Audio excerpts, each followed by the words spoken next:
ഒരു ഹയറിൻ്റെ വാഷിംഗ് മെഷീനാണ്. ഹയറിൻ്റെ വാഷിംഗ് മെഷീന് കസ്റ്റമർ പറഞ്ഞ കംപ്ലയിൻറ്റ് എന്താണെന്ന് പറഞ്ഞു കഴിഞ്ഞാൽ, ഡ്രമ്മ് ഒരു സൈഡിലേക്ക് ഇളവി മാറി വീണിട്ട് തുണിയൊക്കെ കഴുകുന്ന സമയത്ത് ചടപടാന്ന് അങ്ങോട്ടും ഇങ്ങോട്ടും ഭയങ്കര സൗണ്ട് കേൾക്കുന്നത്. അപ്പോൾ നോക്കിയപ്പോഴാണ് ഇതിനകത്ത് കംപ്ലീറ്റ് തുരുമ്പിച്ച് ദ്രവിച്ച് പോയിട്ട് അതിൻ്റെ ഷോക്ക് അബ്സോർബർ ഇരിക്കുന്ന റാക്ക് മൊത്തം പൊളിഞ്ഞു. ഏതുപോലെ തന്നെ പിടിക്കുന്ന ഭാഗത്തും തുരുമ്പായിട്ടുണ്ട്. അപ്പോൾ തുരുമ്പായി കഴിഞ്ഞാൽ പിന്നെ വലിയ പാടാണ്. വാഷിംഗ് മെഷീനിൽ നമ്മൾ ഇതേപോലെ ഒരു പഴയൊരു വാഷിംഗ് മെഷീൻ എടുത്തിട്ട് അതിൻ്റെ ജെനുവിനായിട്ടുള്ളൊരു ഭാഗം കട്ട് ചെയ്തങ്ങ് എടുക്കുക. അതായത് നല്ല കട്ടിയുള്ള ഭാഗം കട്ട് ചെയ്തെടുത്തിട്ട് നമ്മളതിലേക്ക് സെറ്റ് ചെയ്ത് റിബേറ്റ് അടിച്ചങ്ങ് സെറ്റാക്കും. അതിനുശേഷം ഷോക്ക് അബ്സോർബറിൻ്റെ റാക്കും കൂടെ മേളിൽ സെറ്റ് ചെയ്യും.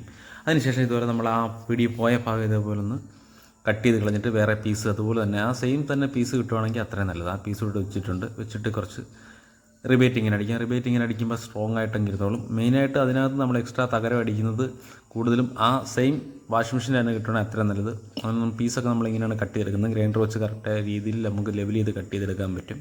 ലെവൽ ചെയ്ത് കട്ട് ചെയ്തിട്ട് ഇതിനകത്ത് വേറെ പീസ് വെച്ചിട്ട് ബോഡി ഫില്ലറോടെ സെറ്റ് ചെയ്തിട്ട് നല്ലപോലെ പേപ്പറൊക്കെ പിടിച്ചിട്ട് ചെറുതായിട്ട് പെയിൻ്റൊക്കെ ഒന്ന് ടച്ച് ചെയ്തിട്ടുണ്ട്.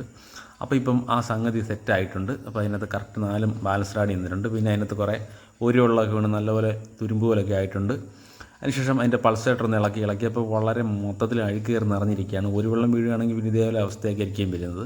പക്ഷെ നമ്മൾ അത് ഇളക്കിയിട്ട് അതൊന്ന് ക്ലീൻ ചെയ്തിട്ട് നമ്മൾ വീണ്ടും തിരിച്ച് അതേപോലെയൊക്കെ ഒന്ന് സെറ്റ് ചെയ്തിട്ടുണ്ട്. ഇതിപ്പോൾ ഇളക്കുന്നൊരു വീഡിയോയാണ്. നമ്മൾ സ്ക്രൂ ഇടത്തോട്ട് തിരിച്ചിട്ട് രണ്ടിങ്ങനെ ആട്ടി കൊടുത്താൽ മതി. ആട്ടിക്കുമ്പോഴത്തേനും അത് പതുക്കെ ഇങ്ങനെ ഊരി വരും.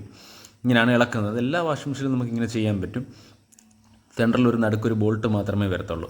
അല്ലെങ്കിൽ ചിലപ്പോൾ ഒരു സ്ക്രൂ ആയിരിക്കും. അത് സ്റ്റാറിൻ്റെ സ്ക്രൂ അല്ലെങ്കിൽ 10ൻ്റെ ബോൾട്ടോ ആയിരിക്കും വരുന്നത്. അപ്പോൾ അങ്ങനെ ചെയ്യുന്നു. Okay, thank you very much.